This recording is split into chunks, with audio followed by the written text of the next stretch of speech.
What's up everyone? Epic Games dropped a bombshell on us today. They released a tech demo using the newly announced Unreal Engine 5.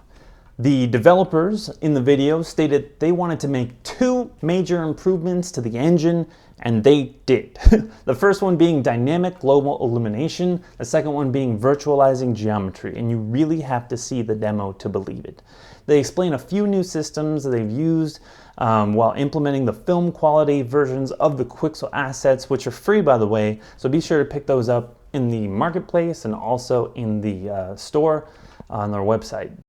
Before this, we would have considered it impossible to use those film quality assets in real time.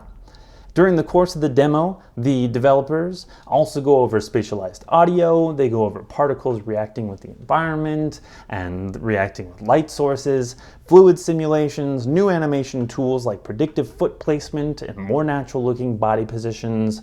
It's amazing. But here are my 5 predictions and kind of hopes for Unreal Engine 5. Alright, first prediction is that Unreal Engine 4's functionality will transfer over to Unreal Engine 5, and that includes everything that they did show in the demo, like Niagara, chaos physics, etc., but it also includes and extends to blueprints, widgets, behavior trees, and although I do hope that they update their AI system, and that's because I've used Unreal Engine since Unreal Engine 2. I don't know if you know this, but when Splinter Cell Double Agent demo was released by Ubisoft, the demo included the entire engine. We had to crack the demo a little bit, but once you get it up and running, the entire demo's there, and that's where my journey began. The engine today still actually has many of those features that were inside of Unreal Engine 2, and that means learning Unreal Engine 4 is still a valuable teaching tool, and it will be necessary in order to use the features that are showcased in the tech demo. Second prediction is that this technology will be widely used, not only by game developers, but also by television shows like The Mandalorian, which uses virtual sets. Virtual sets are becoming the new standard for the CGI industry since green screens are kind of being replaced by virtual sets. Virtual sets help with lighting, reflections, and they help avoid green spills since there is no green. The Mandalorian accomplished a lot with Unreal Engine 4. I'm excited to see what they can accomplish with these tools at their disposal. Should it help improve their workflow since artists no longer have to worry about LODs or optimizations. And that leads me to my third prediction.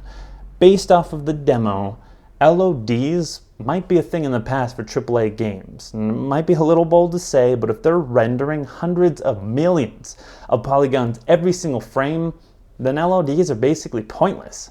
Although we do need to test their claims, we gotta test it to verify it, but if you don't know what LEDs are, they're basically different versions of the same 3D models, and they consistently get lower in polygon count and texture quality, which helps save some processing power as different LODs automatically pop in and out based on the distance to the player or to the camera, or whatever you set it to. But with Nanite, it seems like this might be a thing in the past, except for maybe mobile games. I mean, a PlayStation 5 isn't the most powerful hardware out there, so running billions of polygons with 8K textures is kind of insane. Okay, so fourth prediction is yes, more video game developers will also begin to use Unreal, which includes more indie developers. Unity is amazing, and it's been in the indie scene for a long time. It's generally been more used than Unreal Engine 4, but I think UE5 will be more intuitive and have a faster pipeline for people with small teams, and it'll start to close that gap significantly.